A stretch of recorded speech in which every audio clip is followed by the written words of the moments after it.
भारतवर्ष में इस प्रकार की आर्थिक व्यवस्था कायम की जाए जिससे समाज में उन्नति के साथ साथ में आर्थिक समानता में भी उत्तरोत्तर बढ़ोतरी हो।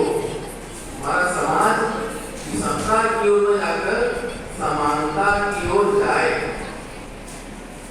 तो मेरी संसार में बात को ध्यान करता देता हूँ और उम्मीद है कि अगले सत्रों में हम जो हमारे अर्थशास्त्री जो यहाँ बैठे हुए हैं वो जो है अर्थशास्त्र संबंध संदर्भ में सामाजिक और आर्थिक विकास कर रहा है। बहुत बहुत धन्यवाद।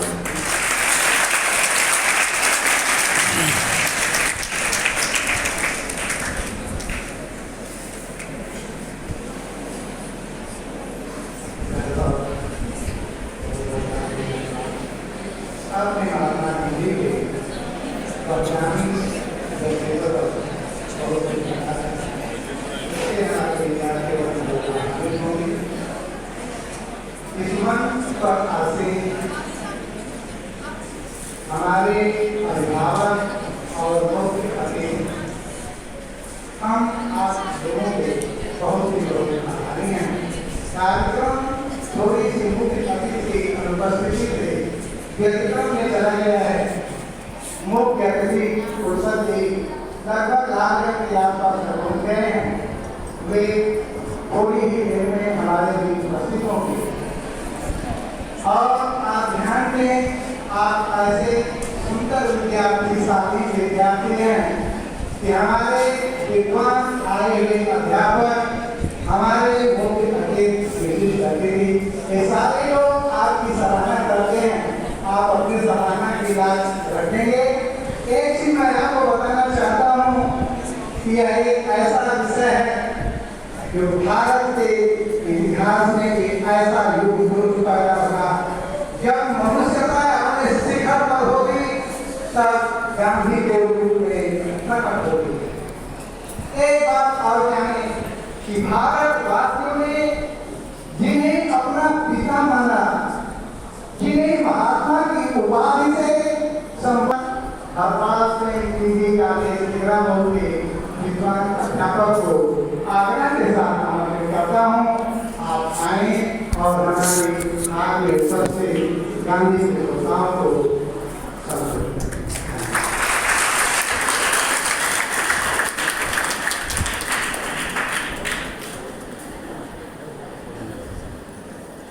लगा दीजिए, इसको लगा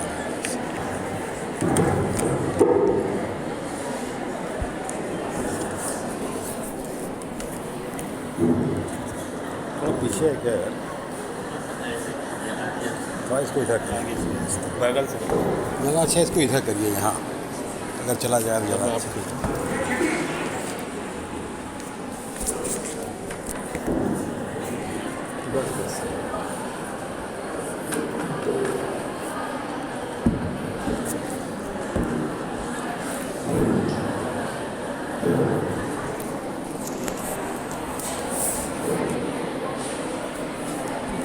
धन्यवाद संचालक महोदय, मंच पर उपस्थित सभी विद्वत साथी, सामने बैठे सभी डेलीगेट्स, अतिथि, मीडिया परिषद, प्रिय छात्र और छात्राओं, सर्वप्रथम मैं इस महाविद्यालय को विशेषकर यहाँ के प्राचार्य और तरुण जी को बधाई देता हूँ कि बहुत ही समीचीन विषय पर और बहुत ही सही समय पर और बहुत ही उपयुक्त जगह है ऐसे कार्यक्रम का आयोजन किया है। एक बार आप ताली बजाकर उन्हें बधाई दीजिए।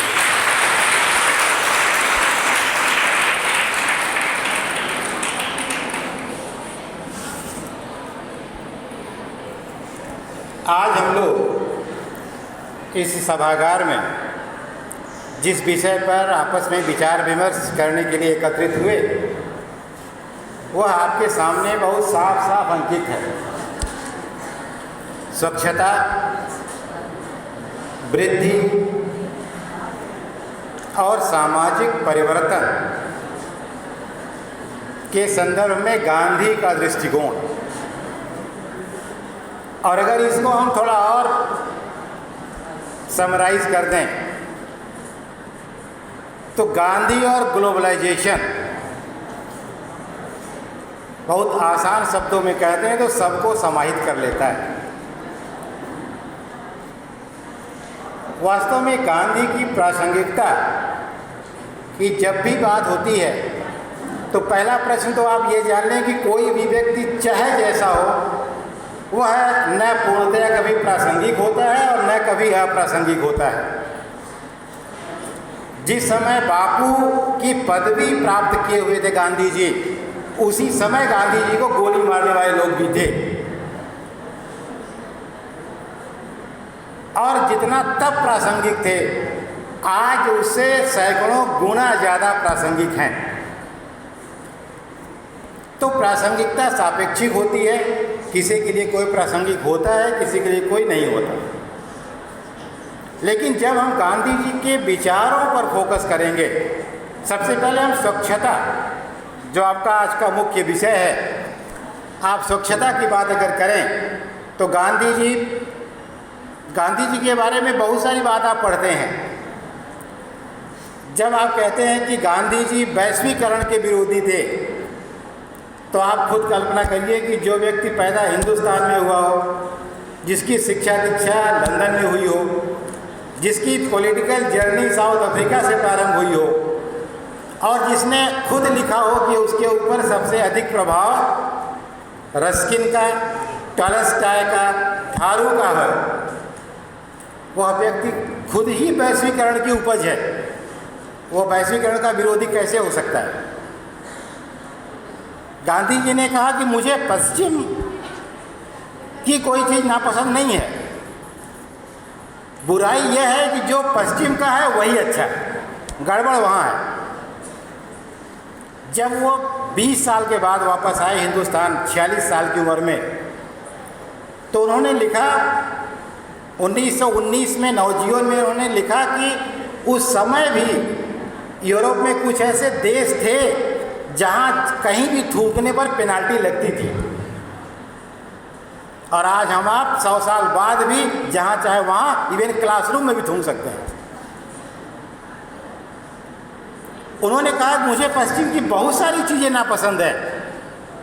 ही ridiculed so many activities of the western countries, but he accepted cleanness। उन्होंने कहा लेकिन उनकी सफाई का मैं कायल हूँ, और इसीलिए उन्होंने कहा कि cleanliness is next to godliness. स्वच्छता में ही ईश्वर का वास होता है और स्वच्छता का ही दूसरा नाम ईश्वर है। उन्होंने कांग्रेस के अधिवेशन में पहली बार जब शौचालय की सफाई किया अपने हाथ से, तब धोती नहीं पहने थे, तब वो टाई सूट और बेल्ट ही लगाकर खड़े हुए थे उस समय में। तब वह गांधी नहीं थे जो फटी धोती पहनकर घूमते थे, तब वह गांधी थे जो पूर्णतया वेस्टर्न थे। और गांधी जी ने बहुत साफ साफ कहा कि सफाई हर व्यक्ति को अपनी खुद करनी चाहिए। You must be your own scavenger.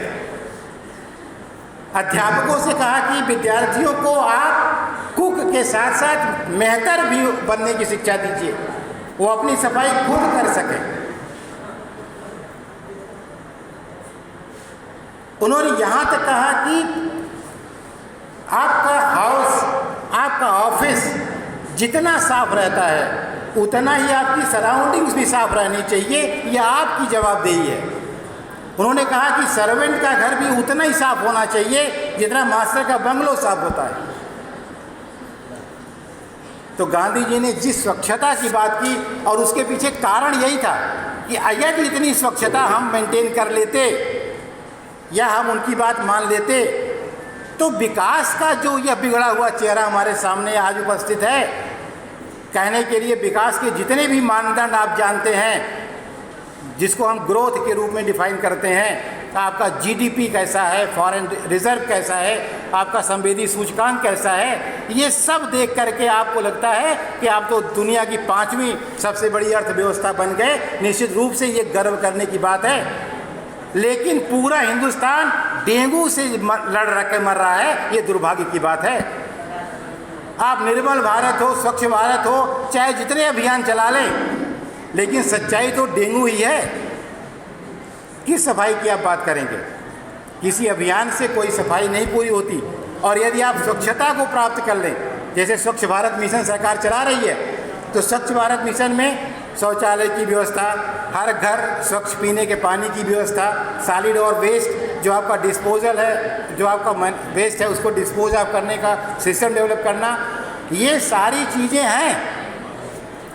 इसके बाद भी हमको आपको विचार करने की ज़रूरत है कि क्या सही में हम स्वच्छता मेंटेन कर पा रहे हैं? क्या हमारे हेल्थ का इशू जब आता है, कहते हैं बहुत सारी बीमारियां हम इसलिए उनसे पीड़ित हैं क्योंकि हमारे पास स्वच्छ पीने का पानी नहीं है, क्योंकि हमारे रहने की परिस्थितियाँ साफ सुथरी नहीं है। तो ये तो आपको ही मेंटेन करना है भाई ना, दूसरा क्यों करेगा? और हम आप जब तक ये नाइट थ्रोइंग कल्चर, आप गंदगी अपने हाथ में लेकर चलते रहते हैं सड़क पर, एक बार इधर देखा, एक बार उधर देखा, कोई नहीं दिखा, बस वहीं चुपचाप गिरा दिया। जब तक मनुष्य में परिवर्तन नहीं होगा, जब तक आप नैतिक नहीं होंगे, जब तक आप में कर्तव्य निष्ठा नहीं आएगी, जब तक आप खुद अकाउंटेबल नहीं होंगे, तब तक ये कितने भी बड़े बड़े शब्द हम इस्तेमाल कर लें, कुछ होने जाने वाला नहीं है। इसीलिए गांधी ने ग्रोथ की नहीं, डेवलपमेंट की बात की। कलाम साहब ने भी जब India 2020 a vision for the new millennium में लिखा, तो जिस भारत का सपना देखा था 20 साल के बाद, वो गांधी का ही भारत था। वो वही भारत था जिस डेवलपमेंट की बात करता था। महत्वपूर्ण ये नहीं कि हमने मेट्रो चला ली, महत्वपूर्ण ये है कि मेट्रो में बैठ कितने लोग रहे हैं। लखनऊ में मेट्रो चलती है, आप चले जाइए, देखेंगे पूरी मेट्रो खाली चल रही है। क्यों भाई? मेट्रो चलना ग्रोथ है, लेकिन हर आदमी की एक्सेसिबिलिटी उसका डेवलपमेंट है। तो जब तक इक्वल डिस्ट्रीब्यूशन की बात नहीं होगी, जब तक फेयर एंड जस्ट डिस्ट्रीब्यूशन की बात नहीं होगी, जब तक एम्प्लॉयमेंट की बात नहीं होगी, जब तक गरीबी दूर करने की बात नहीं होगी, तब तक ग्रोथ कितनी भी हो जाए। सर ने भी बताया कि 90% जो आपकी संपत्ति है 10% लोगों के पास है। बुराई इसमें कतई नहीं है कि आप ज़्यादा मेहनत करते हैं, आपको ज़्यादा मिलना चाहिए, ये तो कहा ही नहीं जा सकता कि सबको बराबर दे दीजिए। लेकिन ज़रूरत सिस्टम को ठीक करने की है कि जो गलत तरीके से उत्पन्न हो रहा है, जो लोगों का हिस्सा मिलना चाहिए न मिल करके कहीं और चला जा रहा है, उसे ज़रूर रोकने की ज़रूरत है। जब तक आप असमानता को दूर नहीं करेंगे, बहुत सारे उपाय किए गए।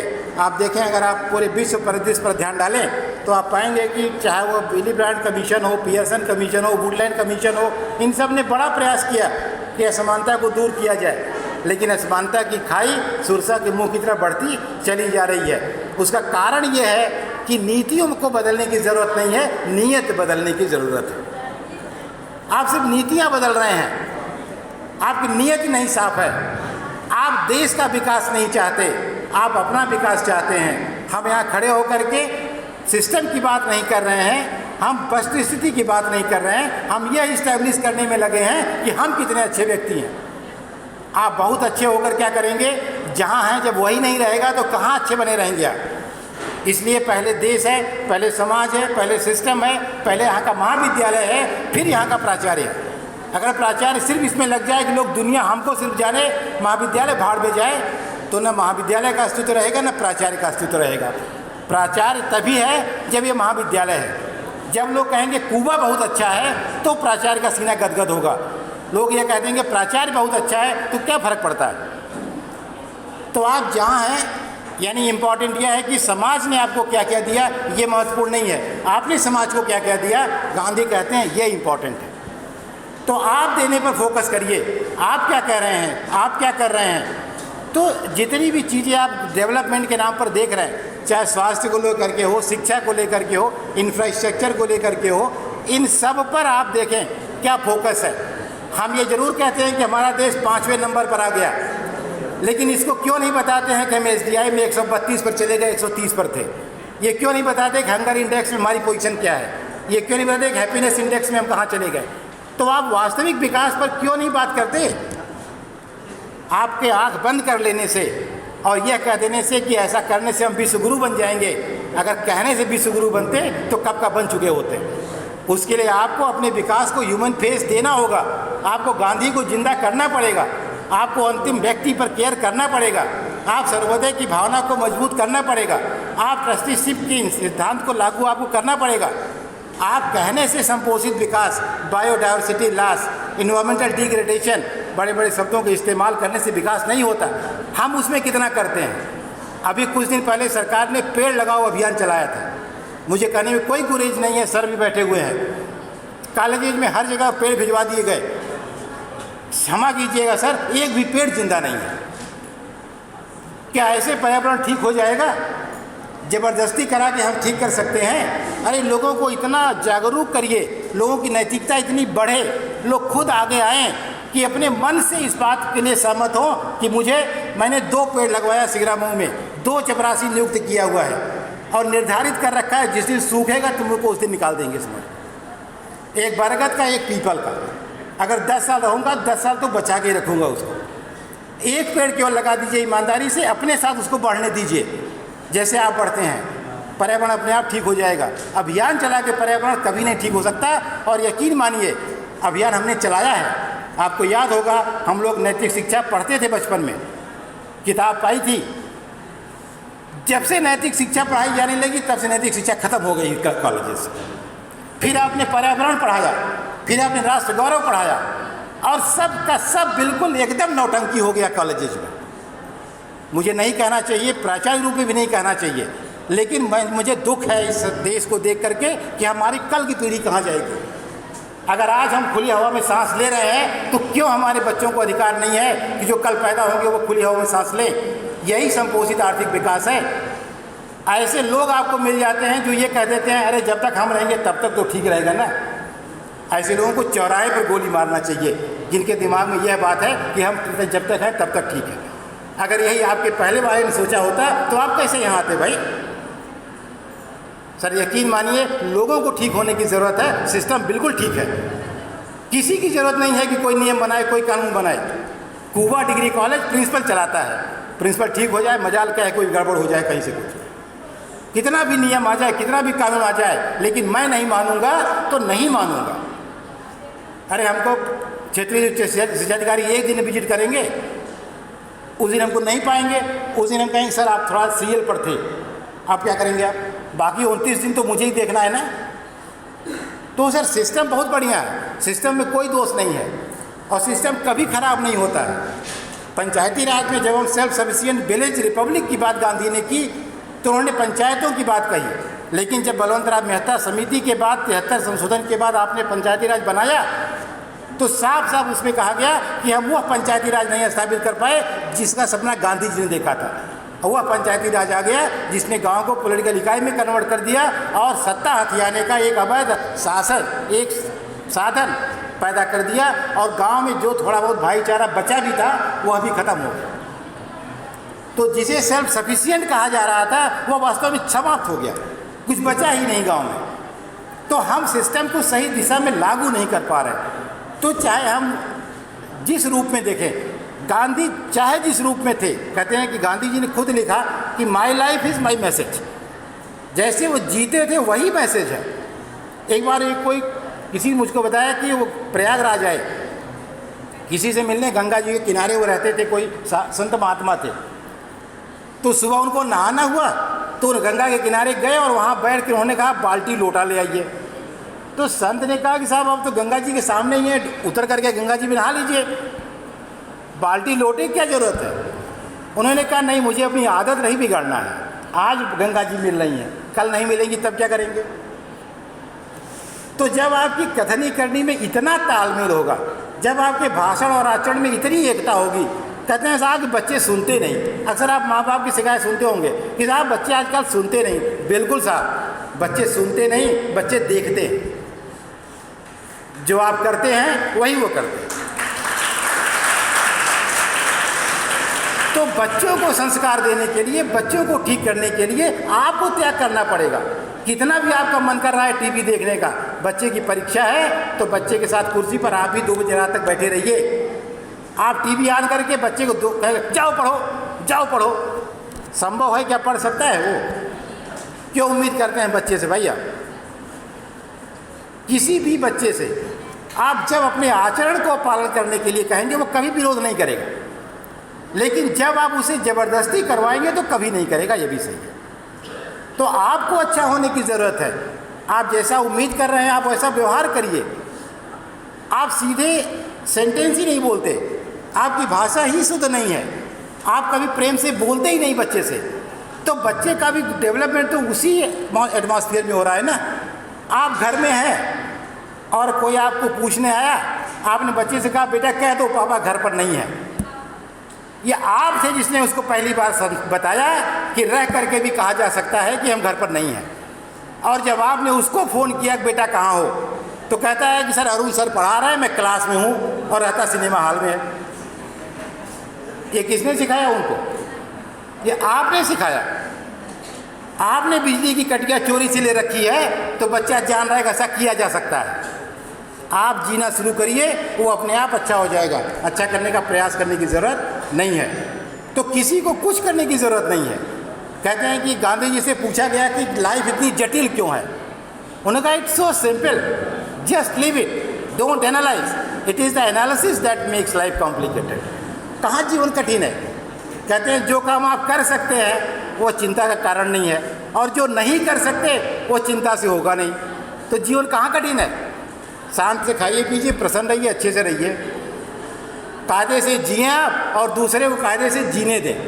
हमारी सारी समस्या यह है कि दूसरा क्यों खुशी है। जिस दिन आप यह छोड़ देंगे आप अपने आप सुखी हो जाएंगे। आप दूसरे पर नहीं अपने पर फोकस करिए। तो गांधी जी ने स्वच्छता को लेकर के जितनी सारी बातें कही, वास्तव में स्वच्छता 50% समस्याओं का समाधान है। आपकी गरीबी का, आपकी बीमारी का, आपकी तमाम कुपोषण का, भुखमरी का, जो भी आप पढ़ते हैं इन सब में सफाई 50% जिम्मेदार है। तो अगर आप स्वच्छता के सिद्धांत का पालन कर लें, देखिए सरकार अभियान चला करके नहीं कर सकती, बुरा मत मानिएगा, मैं कतई सरकार का विरोध नहीं कर रहा हूँ, लेकिन जो सामने देख रहा हूँ उसे पचा भी नहीं पाता हूँ। शौचालय हमने बहुत बनवा दिए पूरे गांव भर में। मैं सारे बच्चों से निवेदन करता हूँ, ये उनका फील्ड वर्क है, आज गांव में जाकर के हर शौचालय को चेक कर लीजिए, हर शौचालय में ऊपरी गाजी हुई है, कहीं पानी नहीं है। हमारे जरूर डेटा में ओपन डेफिकेशन ख़त्म हो गया, लेकिन व्यवहार में क्या हुआ जाके दिखाइए आप। एक आपको अनुभव बताते हैं, डेटा वास्तव में हम डेटा कलेक्ट करते ही नहीं हैं, नॉर्मली वी मैनिपुलेट डेटा।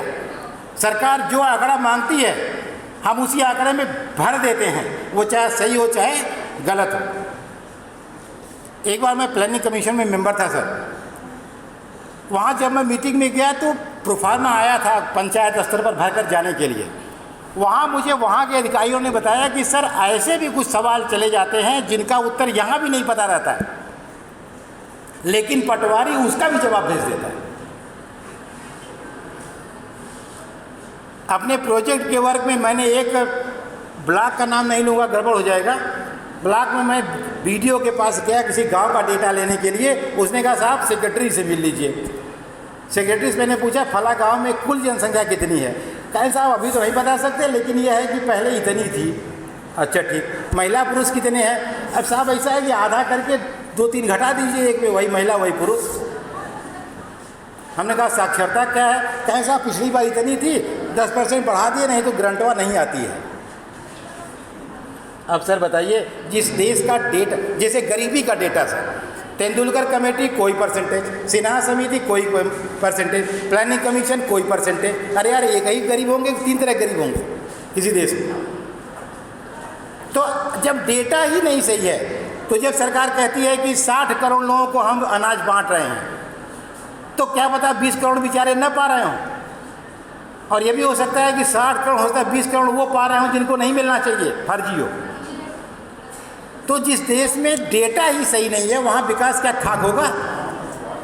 जिसके लिए पॉलिसी बनानी है, जब वही कंक्रीट नहीं है, अगर कम आपने दे दिया डेटा तो ओवर एक्सपेंडिचर हो जाएगा, अगर आपने ज़्यादा डेटा दे दिया तो अंडर एक्सपेंडिचर हो जाएगा, तो विकास कैसे होगा भाई? तो सबको हर जगह, यही मैंने आपसे कहा, जो जहाँ है वहाँ उसको ऑनेस्ट होने की ज़रूरत है। रिसर्चर है, सबसे अधिक फ्रॉड तो एकेडमिक्स में ही है इस हिंदुस्तान में। जहाँ सारे रिसर्चर ये तय कर लेते हैं मुझको यही रिजल्ट निकालना है, और उसके बाद बढ़िया डेटा मैनिपुलेट करके, और आजकल एक तो सांख्यिकी से बड़ा झूठा इस दुनिया में कोई नहीं है। वो जो चाहे कहते हैं, सांख्यिकी कुछ नहीं कह सकती, लेकिन उसे आप कुछ भी कहलवा सकते हैं, ये निश्चित। तो जो चाहे, अभी हमको कहना है कि कुबा में बहुत अच्छी पढ़ाई होती है, फर्स्ट क्लास। मैंने उन्हीं 10-5 बच्चों को पकड़ा जो रोज आते हैं, और मैंने कह दिया भाई 10 का मैंने सैंपल लिया था, 100% उपस्थित है, और 10 सवाल पूछा था, सबने बता दिया, तो 100% पढ़ाई है। तो सर ये जो गांधी का की स्वच्छता है, आर्थिक समृद्धि है, और ये सामाजिक परिवर्तन जो आप देख रहे हैं, इन सब का सिर्फ एक जवाब है, बी ऑनेस्ट। आप खुद ईमानदार हों, सिस्टम बिल्कुल ख़राब नहीं है, नीतियाँ बिल्कुल ख़राब नहीं है, हमको आपको अपनी नीयत ठीक करने की ज़रूरत है। जहाँ है वहाँ अपना बेस्ट कीजिए, जितना कर सकते हैं। सबसे अच्छा करने की ज़रूरत नहीं है। मैं ये कहता हूँ कि एक आदमी कुछ नहीं कर सकता, लेकिन सब लोग मिलकर बहुत कुछ कर सकते हैं। मुझसे मेरे प्राचार्य के इंटरव्यू में मेरे बोर्ड ने पूछा कि अरुण जी आप तो इकोनॉमिक्स के आदमी हैं, जहाँ प्राचार्य बनेंगे वहाँ एग्रीकल्चर भी होगा, साइंस भी होगा, ये भी होगा, और आपने कभी प्रशासन कोई काम नहीं किया है, मैनेजमेंट भी करना होगा, कैसे करेंगे? आपको तो आता नहीं। मैंने कहा सर मेरा ये अनुभव है 32 साल में टीडी कॉलेज का, कि प्राचार्य को कुछ आना भी नहीं चाहिए। यदि उसे आता है तब समस्या पैदा करता है। अगर कुछ ना आए और सिर्फ एक चीज़ आए कि वो यह जान सके कि किसको क्या क्या कॉलेज में आता है, बस वह उसको वही काम दे करके निश्चिंत हो जाए। और अगर ऐसा है तो इतना अच्छा कोऑर्डिनेशन होगा, नहीं तो प्राचार्य पहुंच जानेगा तो अपनी ही बात सब पर थोपेगा कि नहीं नहीं यही सही है जो मैं कह रहा हूँ, तो उससे सुनने की आदत खत्म हो जाएगी। और जब प्रशासक सुनता नहीं है तो संस्था चौपट हो जाती है, वो सीधी सी बात है। इसलिए प्रशासक को सबकी सुनना चाहिए, और जो जिस काम में दक्ष हो उसे वही काम दे करके और अपने चुपचाप दूसरे कॉलेज में सेमिनार करना चाहिए, यही ठीक है। बहुत बहुत धन्यवाद, आपने समय दिया, आपने मुझे आमंत्रित किया, धन्यवाद।